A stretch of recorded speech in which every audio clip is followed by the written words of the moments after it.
You woke up this morning, sliced a banana into your yogurt, maybe added some berries on the side, and told yourself you were doing the right thing.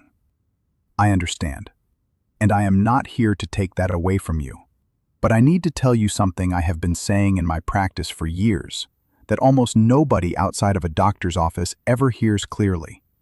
In my work with patients over 60, I've tested blood sugar responses before and after breakfast more times than I can count. And 7 out of 10 people in this age group are accidentally spiking their blood sugar every single morning with fruit they believe is helping them. 7 out of 10. Not occasionally, consistently, before the day has even started. The fruit itself is not the villain.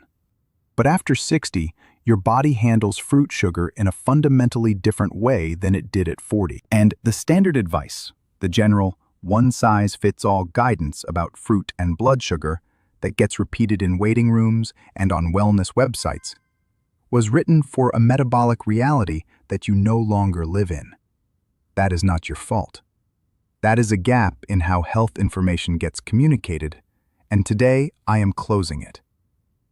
Here is what is happening inside your body right now that changes the picture completely. After 60, 3 things occur simultaneously. Your pancreas secretes insulin more slowly than it used to.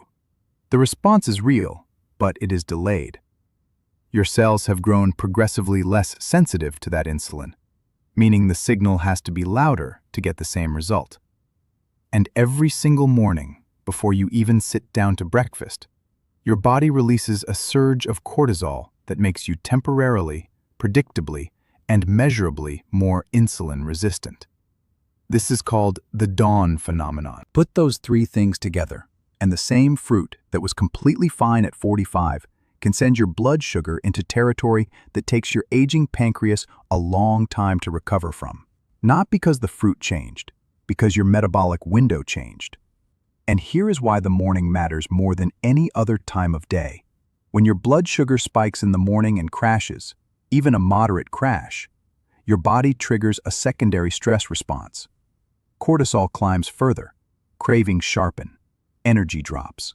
Most people attribute that 10 a.m. wall, that sudden fatigue, that urgent need for something sweet an hour and a half after breakfast to willpower. It is not willpower. It is biology. And it starts with what you ate before 9 a.m. Understanding where that chain reaction begins is the most practical thing I can give you today. Stay with me. By the time we are done, you are going to know exactly which 5 fruits are quietly working against your body every morning after 60. The 5 fruits I want you to eat more of, not less. And 2 rules that will permanently change how you think about fruit. Not a new diet, not a list of things you can never have again. A clear map. Let's build it right now. Before I name names, I need to give you one tool, because without it, the list is just a list. With it, you will understand the why behind every single fruit I mention, and be able to apply this reasoning to foods I haven't even named. The tool is called glycemic load. You may have heard of the glycemic index, how fast sugar from a food enters your bloodstream. That matters. But the glycemic load tells you the total volume of sugar actually landing in your blood from a realistic serving of that food. Speed and volume are 2 completely different problems. A glycemic load under 10 is generally safe. Above 20 is a serious concern. After 60, with slower insulin secretion and reduced cellular sensitivity, the volume problem hits harder and lasts longer than it ever did before. Keep that number in your mind as we go through this. The first fruit I need to talk about is the ripe banana. And I want to be precise here because ripeness is the variable most people miss entirely. A banana with a slightly green tip still contains meaningful resistant starch, a type of carbohydrate that absorbs slowly, feeds beneficial gut bacteria, and generates a modest blood sugar response.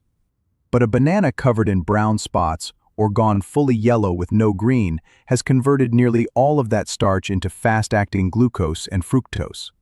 Its glycemic load sits at 16. Now pair that with the morning cortisol surge, your already slowed insulin response, and your reduced cellular sensitivity, and you have created a combination that your pancreas is going to work hard to contain. I have seen pre-lunch blood sugar readings that I could trace directly back to a ripe banana eaten at breakfast with nothing else alongside it. If you love bananas, and I am not telling you to give them up, eat them with green still in the peel. Eat half, not the whole thing. And never eat a banana alone. I will tell you exactly what to pair it with before this video is over. The second fruit is mango. I want to address this carefully because I know how much cultural and emotional weight mango carries for many people. A standard cup carries a glycemic load of 14, already demanding after 60.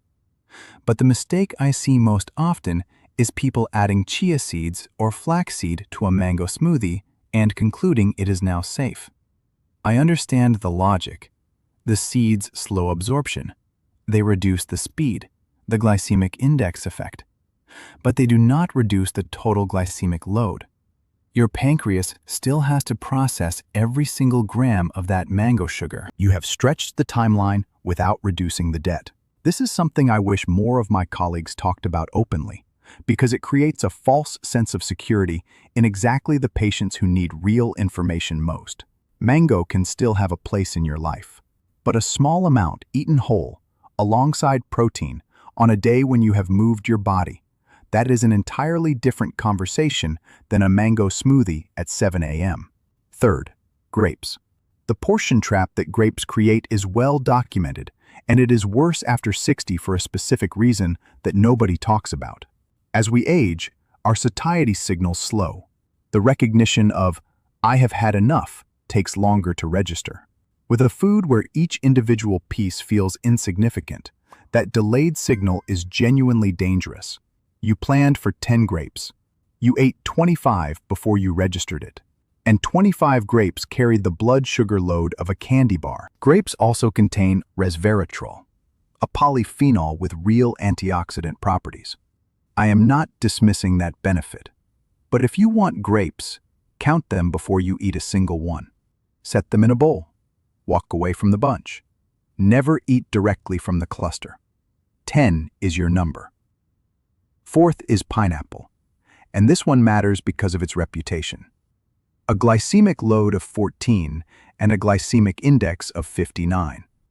Those numbers alone warrant real caution. But pineapple has built a wellness image around an enzyme called bromelain, which has legitimate anti-inflammatory properties. I am not here to deny the science. What I need you to understand is that bromelain does not offset the glucose impact. Your pancreas has no awareness of pineapple's reputation. It responds only to the sugar arriving in your blood. Half a cup on occasion, alongside protein, that is manageable. A bowl of pineapple because it seems like the healthy option at breakfast. That is a quiet, consistent problem. And fifth, the one that surprises people every time, is dried fruit. Raisins, dried cranberries, dried apricots, dried mango. I want you to understand what the drying process actually does. It removes the water, that is it. But the water is the only thing diluting the sugar in a whole piece of fruit. Remove the water and the sugar stays, now compressed into a fraction of the original volume. A small handful of raisins carries the glycemic load of multiple whole grapes. Their load regularly exceeds 30. For a body over 60, that is not a snack. That is a blood sugar event in a small bag. Most standard diabetes advice glosses over dried fruit. I have never understood why. It is concentrated sugar with a health reputation, and that combination is exactly what makes it dangerous. Now let's talk about what I want you to eat more of. Because this is where I want you to feel the shift, from a list of things to fear, to a list of foods that are genuinely on your side. Fresh cherries. Glycemic index of 27.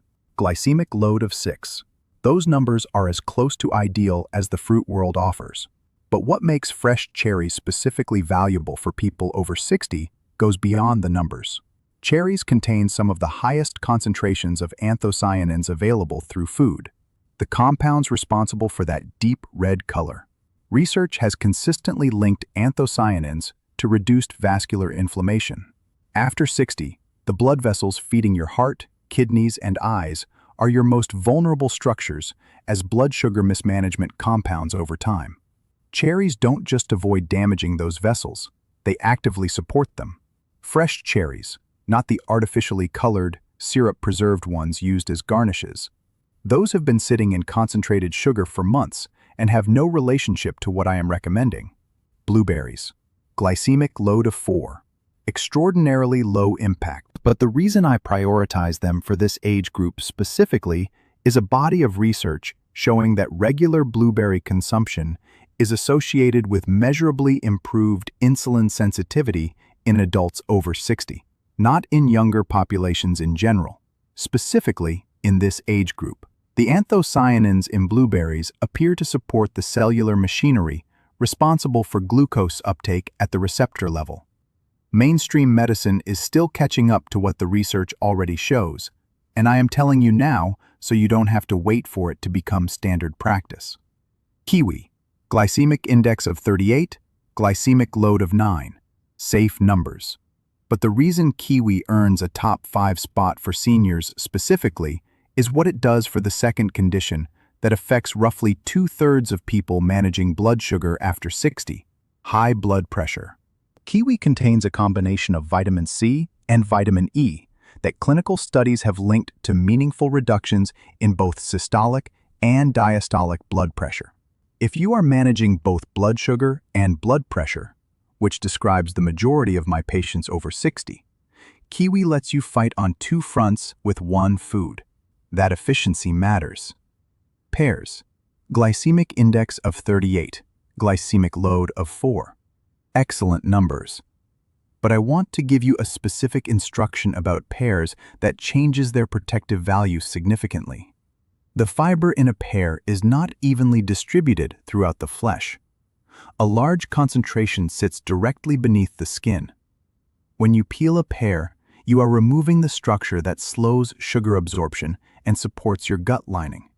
As we age, intestinal motility slows, and the gut lining becomes increasingly important for both glucose regulation and overall digestive health.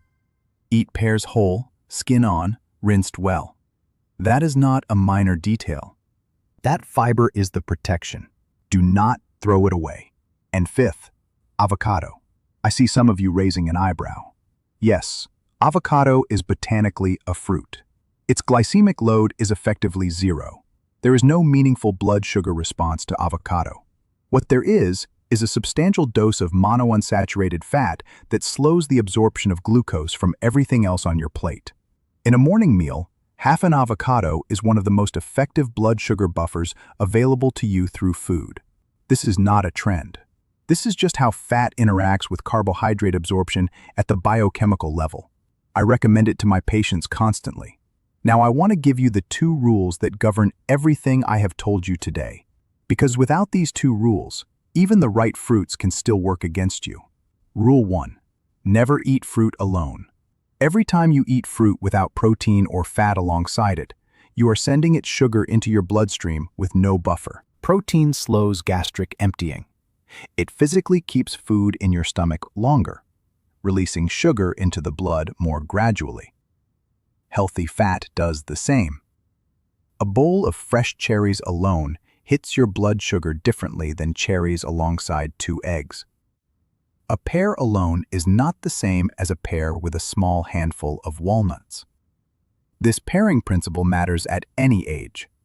After 60, with slower insulin secretion and reduced sensitivity, it is not optional. It is the mechanism by which you stay in control. Rule 2. Be deliberate about the morning window. I am not telling you to eliminate fruit at breakfast. I am telling you to understand that every morning, the dawn phenomenon has already elevated your blood sugar before you take a single bite. Your cortisol is high. Your insulin sensitivity is at its daily low.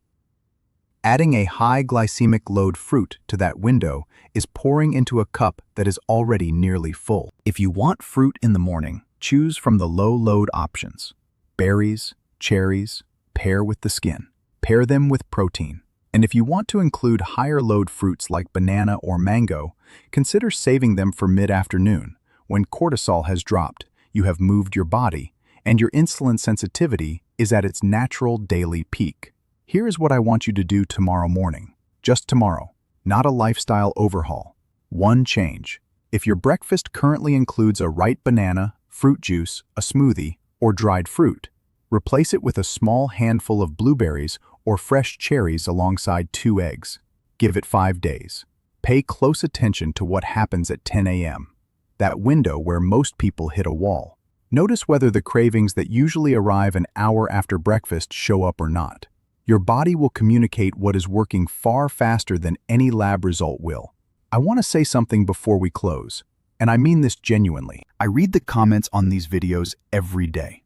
I see the questions about glycemic indexes and what to eat for breakfast and whether this fruit or that one is safe. But underneath the specific questions, I notice something else. I notice exhaustion. The exhaustion of people who have received so much conflicting information from so many different voices that they no longer trust their own judgment about something as basic as what to eat in the morning. That is a real cost, and I want you to know that I see it, and that it is not a reflection of failure on your part. It is a reflection of how poorly this information has been communicated to the people who need it most. Managing blood sugar after 60 is not a war against food. It is a project of understanding.